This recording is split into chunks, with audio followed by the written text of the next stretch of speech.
I'm Rain clung sorry, to but the that highway animal in is thin not silver permitted in the threads, hotel unless blurring you the pay the lines between sky $200 and fee asphalt as immediately. Marcus Hale drove through the last stretch of open road before the mountains. Midnight had already passed and the world felt paused, like a breath held too long. The dashboard clock flickered 12:17 a.m. beside him. Atlas, a broad-chested golden retriever wearing a faded blue service vest, sat upright in the passenger seat, eyes forward, calm but alert. Marcus hadn't spoken in over an hour. He rarely did on drives like this. Silence kept the memories quieter. The sign for Cedar Ridge appeared ahead, half lit, half swallowed by fog. He eased off the gas and followed the empty road into town. Streetlights hummed softly, casting pale circles onto wet pavement. Every storefront was dark. Every window reflected a stranger. The hotel sat at the end of the main road, warm lights glowing behind glass doors. The Maple Crest Inn. A place meant to feel welcoming, though Marcus knew better than to trust appearances. He parked, rested his hands on the steering wheel and inhaled slowly.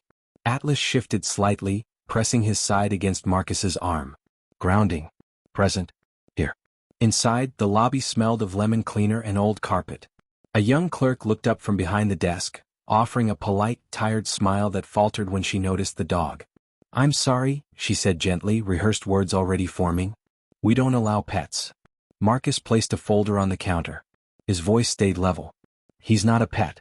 He's a medical service dog." She hesitated, flipping through laminated policy sheets beneath the desk. "I understand, sir, but we've had issues before. There's usually an additional cleaning fee for animals." Atlas stood perfectly still at Marcus's side, eyes scanning the room, tail quiet. Marcus didn't argue. He just nodded once, as if this was a conversation he'd already had too many times, in too many places where people only believed in injuries they could see. Outside, thunder rolled low across the mountains, and inside the quiet lobby, something heavier than weather began to gather. The night manager arrived with quick steps and a clipped expression, sleeves rolled, tie loosened. His name tag read Darren. He listened without really listening, eyes fixed on Atlas rather than Marcus.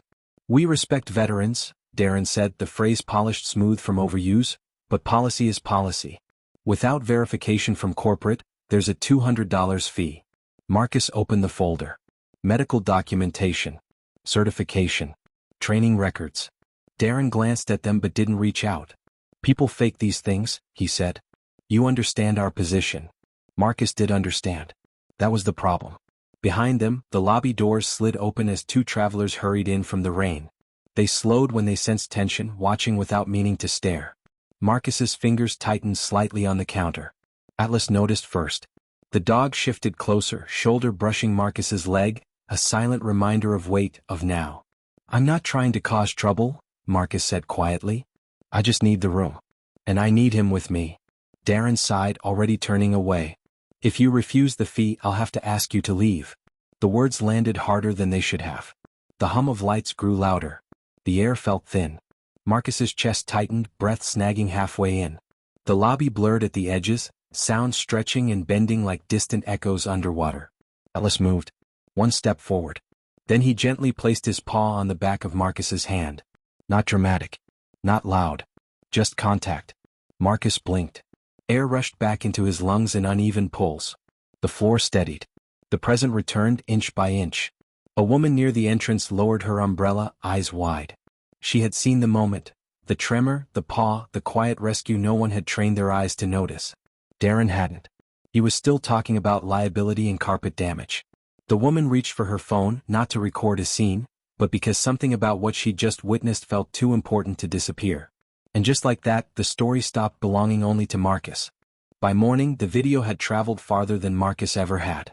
It showed no shouting, no chaos. Just a tired veteran gripping a counter and a dog steadying him with a single paw while a manager spoke about fees. People understood. Corporate called before sunrise.